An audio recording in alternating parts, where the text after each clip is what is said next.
రోజా చిరంజీవికి చాలా పెద్ద ఫ్యాన్. ఈ విషయాన్ని స్వయంగా ఆమె చెప్పడం జరిగింది. ఎన్నో ఇంటర్వ్యూలో చెప్పింది. రీసెంట్‌గా ఒక ఇంటర్వ్యూలో కూడా చెప్పింది.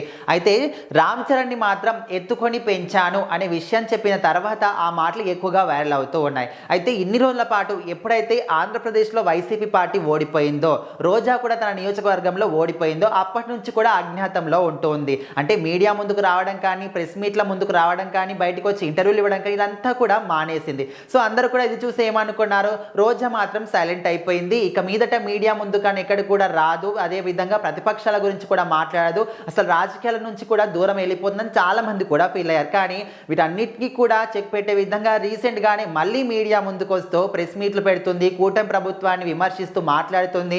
అదే విధంగా ఒక యూట్యూబ్ ఛానల్‌కి మాత్రం రీసెంట్‌గా ఇంటర్వ్యూ ఇవ్వడం జరిగింది. సో అందులో చాలా విషయాలు కూడా షేర్ చేసుకొని మెగాస్టార్ చిరంజీవి గురించి అడిగినప్పుడు నేను మాత్రం మెగాస్టార్ చిరంజీవికి చాలా పెద్ద ఫ్యాన్ని. నేను ఎన్నో ఇంటర్వ్యూలో చెప్పాను, ఇప్పుడు కూడా చెప్తున్నాను. మేమిద్దరం కలిసి ఎన్నో సినిమాలు కూడా చేశాం. అదే సినిమాలు చేస్తున్నప్పుడు ముఠా మేస్త్రి సినిమా చేస్తున్నప్పుడు ఊటీకి వాళ్ళ నాన్నతో పాటు రామ్ చరణ్ కూడా రావడం జరిగింది. రామ్ చరణ్ మాత్రం చిన్నగా ఉన్నప్పుడు చాలా అంటే చాలా అల్లరి చేసేవాడు. అటు దూకడం, ఇటు దూకడం, అందరినీ గెలుక్కోవడం ఇలాంటివి ఎక్కువగా చేస్తూ ఉండేవాడు. కాకపోతే రామ్ చరణ్ ఒకసారి ఎప్పుడైతే స్కూల్లో జాయిన్ చేశారో అప్పటి నుంచి ఇలాంటి అల్లరి పనులు మొత్తం కూడా మానేయడం జరిగింది. అదేవిధంగా త్రిబుల్ ఆర్ సినిమా చూసిన తర్వాత నాకు మాత్రం చాలా గర్వంగా అనిపిస్తుంది. ఎందుకంటే త్రిబుల్ ఆర్ సినిమా వచ్చిన తర్వాత గ్లోబల్ లెవెల్లో రామ్ చరణ్ మాత్రం మంచి స్టార్డమ్ని సంపాదించుకున్నాడు. అండ్ అందులో రామ్ చరణ్ స్టార్టింగ్లో ఫైట్ చేస్తున్నప్పుడు అటు దూకి ఇటు రావడం ఆ సీన్ మాత్రం నాకు పిచ్చగా ఇష్టం. అండ్ రామ్ చరణ్ కూడా నేను అంటే గొప్పగా అభినందిస్తున్నాను.